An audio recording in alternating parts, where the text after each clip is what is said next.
This channel does not promote any violent, harmful, or illegal activities. All content provided by this channel is meant for an educational purpose only. এই মুহূর্তের একটি অত্যন্ত গুরুত্বপূর্ণ update আপনাদের বলে দিই। এই মুহূর্তে আপনাদের জানিয়ে রাখি, বিশিষ্ট অর্থনীতিবিদ ইউসুফ বিশিষ্ট অর্থনীতিবিদকে উপদেষ্টা সরকারের প্রধান উপদেষ্টা হিসাবে মনোনীত করার জন্য আন্দোলনকারীদের আবেদন। 24 ঘন্টা সময় বাঁধল আন্দোলনকারী সমন্বয়। সরকারের প্রধান হওয়া দৌড়ে সালেউদ্দিন আহমেদের নাম। বাংলাদেশে অন্তর্বর্তী সরকার গঠন নিয়ে ডেডলাইন বেঁধে দিল আন্দোলনকারীরা। কথা বলবো সহকর্মী বাংলাদেশ থেকে রয়েছেন আমাদের সঙ্গে রাজীব। রাজীব, হাতে মাত্র সময় 24 ঘন্টা, তার মধ্যে সরকারের প্রধান উপদেষ্টা হিসাবে ইউনূসের নাম বেছে দিচ্ছেন আন্দোলনকারীরা। কতটা এগোচ্ছে এই পথে এখন অবধি সরকার গঠনের প্রক্রিয়া?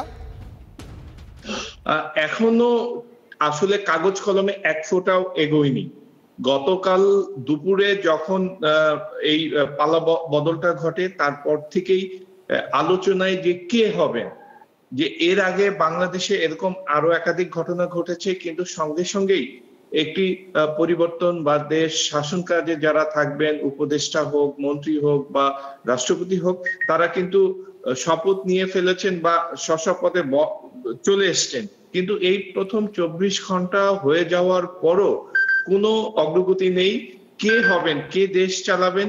এর মধ্যে যে ডক্টর ইউনূস, নোবেল জয়ী প্রফেসর ডক্টর ইউনূস, কিন্তু তার নাম অনেক আগে থেকেই আসছেন। এটি বিশেষ করে বলা হয় যে উনি মার্কিন যুক্তরাষ্ট্রের খুব ঘনিষ্ঠ। মার্কিন যুক্তরাষ্ট্র অনেক আগে থেকেই তাকে চাচ্ছেন বলে এরকম একটি কথা বাংলাদেশে প্রচলিত রয়েছে যে ডক্টর ইউনূস বাংলাদেশের শাসন কাজ চালাবেন। এর আগেও আমরা জানি যে 2007 সালেও এরকম একটি পালাবদল হয়েছিল, তখনও ডক্টর ইউনূসের নাম এসেছিল, কিন্তু তখনও সেটি সফল হয়নি। এবারও স্বাভাবিকভাবে ডক্টর ইউনূসের নাম ছাত্ররা দাবি করছেন, বিভিন্ন মহল থেকে দাবি করা হচ্ছে তাকে শাসন কাজের দেয়া হোক, দায়িত্ব দেয়া হোক। না রাজীব, কোথাও একটা মনে হচ্ছে যে সেনার হাত থেকে খানিকটা ক্ষমতা সরিয়ে বা সেনার কাছ থেকে ক্ষমতার খানিকটা বিকেন্দ্রীকরণ করে ইউনূসের মতন একজন অর্থনীতিবিদকে সরকারের প্রধান উপদেষ্টা হিসাবে নিযুক্ত করার জন্য নতুন যে অন্তর্বর্তী সরকার গঠিত হবে সেই সরকার সম্মত হবে বলে? না, কিন্তু বিষয় হলো, যতটুক আমরা জেনেছি, আমাদের কাছে যে খবরটুক রয়েছে, যে ডক্টর ইউনূস অল্প সময়ের জন্য উনি এই দায়িত্ব নিতে রাজি নন।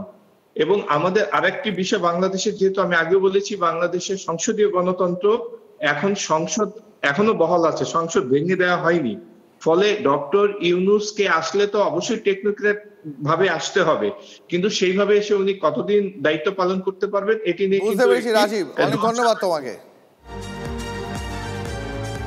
আমরা সিদ্ধান্ত নিয়েছি যে সর্বজন গ্রহণযোগ্য, আন্তর্জাতিক খ্যাতিসম্পন্ন, নোবেল পুরস্কার বিজয়ী ডক্টর মোহাম্মদ ইউনূসকে প্রধান উপদেষ্টা করে অন্তর্বর্তীকালীন সরকার গঠন করা হবে।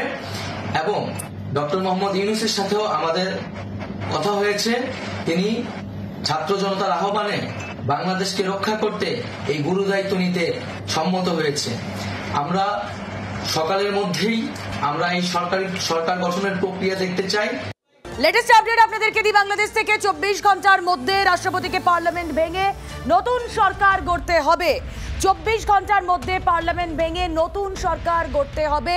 নতুন সরকার গঠনের আগে বিএনপির বৈঠক। মোহাম্মদ ইউনূস নিয়ে আপাতত মন্তব্য নয়, রাষ্ট্রপতি যা বলবেন তাতেই সম্মতি। বৈঠকে বিএনপি সরকারের কোনো প্রধান নিয়ে আলোচনা করেনি। সবাইকে শান্ত হওয়ার বার্তা খালেদা জিয়ার।